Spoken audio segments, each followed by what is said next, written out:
Okay, so like many of you, I saw the newest Animal Crossing Nintendo Direct, and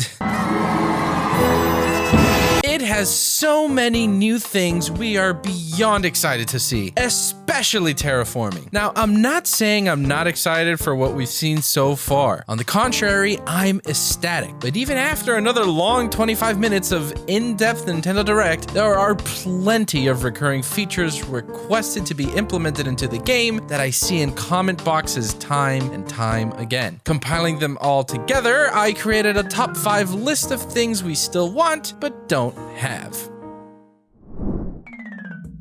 Relationships. Now slow down, I'm not talking about a serious relationship with us the player, but with the animal villagers with each other. Now that sounds pretty interesting, I think. Being able to see relationships unfold in front of us, whether it's in puppy dog stage or full-blown marriage, what if you were only able to get certain items or events if specific villagers fell in love? How would this new interaction affect holidays, birthdays, etc.? My favorite thing to witness would be complete breakups. Interactions among villagers with their exes, I would love to be able to see that. Imagine the drama. Shh, it's me, the hidden chest. I've snuck into the abstract concept of this video to talk about fungus. The museum has always been one of my favorite parts of Animal Crossing, which makes it all the more of a shame that the thing has been so unchanged for so long. Bugs, fish, fossils, and paintings. That's been the formula since time immemorial. But isn't it about time we got something new to collect? With the added ability to mine materials from rocks, perhaps a geology exhibit is in order. From rubies, sapphires, emeralds, and garnets. It seems like too perfect an opportunity to pass up. Then there's the option of a terrarium, wherein you could collect plant species, like fruit trees, mushrooms, and of course, flowers. I mean, mushrooms aren't actually plants, but you get the idea. Just adding one more type of museum exhibit would exponentially increase the amount of stuff you could do in this game. So just do it, Nintendo. Crap, it's the Fuzz. Come over to my channel, I talk about underrated games and speculate about Nintendo stuff. I even made a video with this guy about potential villager types. It's a real gas. Now I'm gonna get out of here.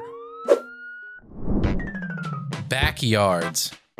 You know, with the hoses, the sprinklers, garden, heck, even a pool. Sure, in New Horizons you can pretty much decorate everything outside, but the catch is only from one angle, man. The camera only faces one side of the horizon. You can't really see what's behind your tent, and you especially won't be able to see anything behind your home once you upgrade it to a house. But what if when you walk into your place, you had a backyard door where you could walk into it, come outside to a flipped world? Maybe you can be limited to work only on a certain amount of space depending on the size of your expanded house. There could be items for crafting that could be centric for backyards, like barbecues, elevated pools, trampolines. I think adding this extra dimension of detail can only further fuel my desires to craft and decorate.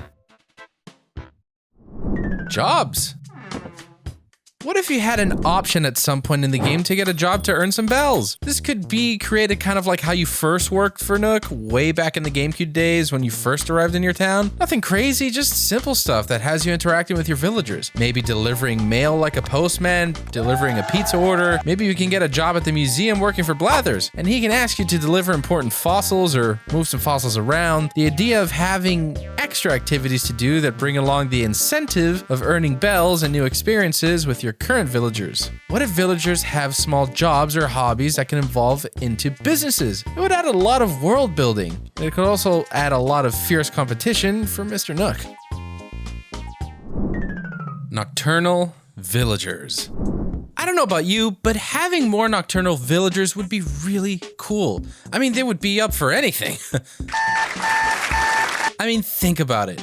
I know a lot of us fans of the series, for the most part, are grown up. And growing up means you're usually not able to play games throughout the morning and afternoon on most days. So why not have some true nocturnal villagers? Going back to the hidden chest point earlier, introducing some species would be able to play into this. What if we had some bat villagers, or hyena, or coyote villagers that would only show up between 6 p.m. and 6 a.m. This would give players an interesting take to do things at night. I mean, sure, we have the club in New Leaf, but even this club closes at like 2 in the morning. In real life, 2 a.m. for most clubs is when things get started. And just like Blathers and Celeste, who are both nocturnal, we can have late night NPCs for the shop. Maybe another owl character or some of the other species I mentioned. It just makes sense to cater players who spend most of their time playing late at night. Looking at the latest Nintendo Direct, we were able to see many illuminating lamps and fixtures we can place outside. Imagine creating a town where the attraction is seeing it hustle and bustle in the late evening. If these kind of villagers and incentives are placed, it would make playing at night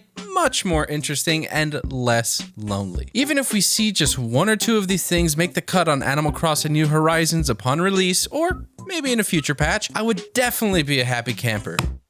No, God, get away. What do you guys think? What are some of the things you still want, but don't see on this list? Let me know in the comments below, and don't forget to check out our guest, the Hidden Chest channel. He just released a top 10 species list video, and it's freaking great. Click the annotation above to check it out, and until next time, I'll see you in the next video.